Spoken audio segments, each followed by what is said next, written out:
And we welcome you back to the CNN Newsroom. I'm Rick Sanchez. Do your job and we'll kill you.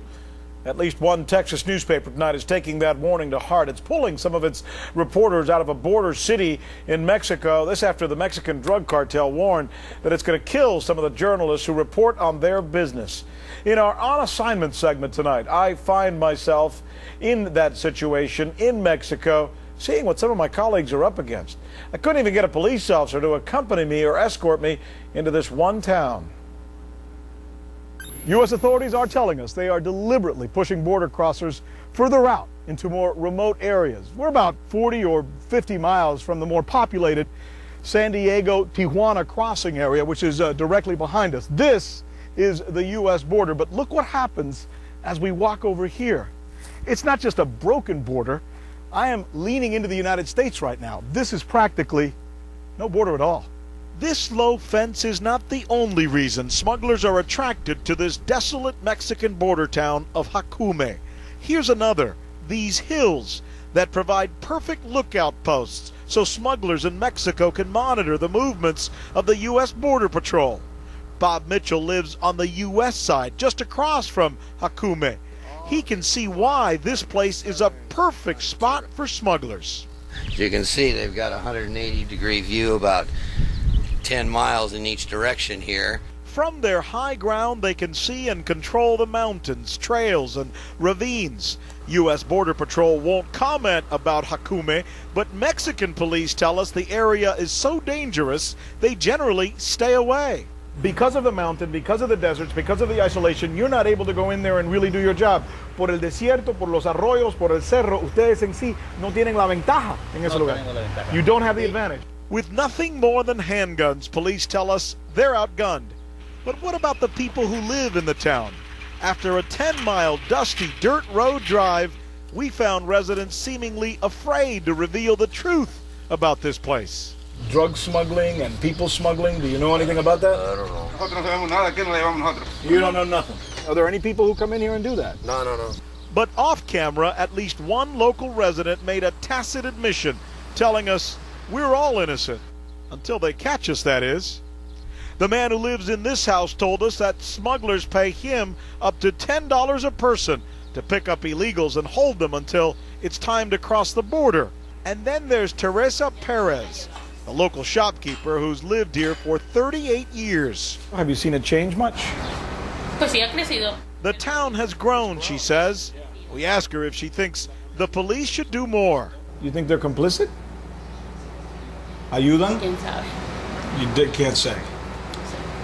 We can say this. In Jacume, a local police officer was recently accused of accepting $5,000 a week from smugglers for protection. We asked the police commissioner directly if his men are corrupt. Is it true that any of your officers or officers in the past have taken money from these guys? Me dice que no existe esa relación. It doesn't exist. Back on the U.S. side, Bob Mitchell says the U.S. border policy that forces illegals to cross in remote open areas has changed the place where he lives. We're mostly very fed up here with the behavior of the government and the management of this, quite frankly. Jacume makes for the perfect crime. The steep geography, the isolation, the apparent willingness of residents, and some say the police, means in this place, smugglers are kings of the mountain. Let's bring in a reporter now who knows this dangerous situation. He knows how dangerous these assignments can be when you go into the border. Mike Morisco is a freelance journalist. He's good enough to join us. He writes for a website that's called borderreporter.com. Mike, how you doing? You there? I'm fine. How about yourself, Rick? Pretty good. Hey, these border towns, are they essentially corrupt? Yes, but let's put it into a little bit of context. The corruption doesn't begin in these border towns. The corruption doesn't end with these border towns. What we have is a situation where there is so much money in narco-trafficking and illegal immigration smuggling that there are people in all levels of law enforcement on both sides of the border who have been involved. Should this threat that they're putting out then be taken seriously? How dangerous are these guys? Well, what we're talking about is an area controlled by the Gulf Cartel. The Gulf Cartel has been at war with it, for lack of a better term, the Joint Operating Agreement that makes up the Sinaloa cartels, Sinaloa Republica, they call themselves. Right. And what we have here is a situation where the Gulf cartel is breaking a lot of the rules.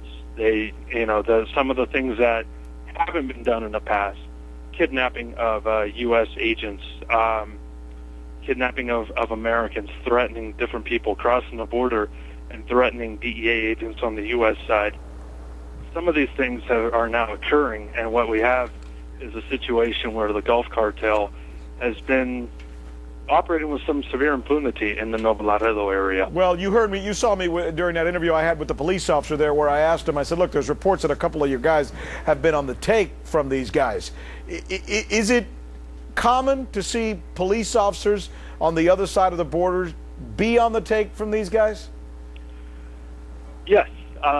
There's just situations, for instance, and I'll talk a little bit about the state that I focus on here, Sonora, Mexico. Right. In Sonora, we've had a situation in February and March where 13 different police officers were gunned down over a period of 3 weeks.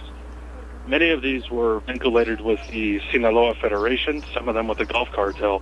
The entire situation finally culminated in an attack in the town of Cananea, which lies about an hour and a half south of the U.S.-Mexico border with Arizona. Wow, Mike, we're going to have to wrap it up. I'm getting a wrap from our producers, but it's interesting because it almost sounds like you're saying it's safer for them in many cases to be aligned with the drug smugglers than it is with the folks that they're supposed to be working for, which is the people of Mexico. Mike, thanks so much for bringing us up to date on that. We'll check back with you. CNN, by the way, is committed to providing the most reliable coverage of news that affects your security. Stay tuned to CNN for the latest information right here, day and night.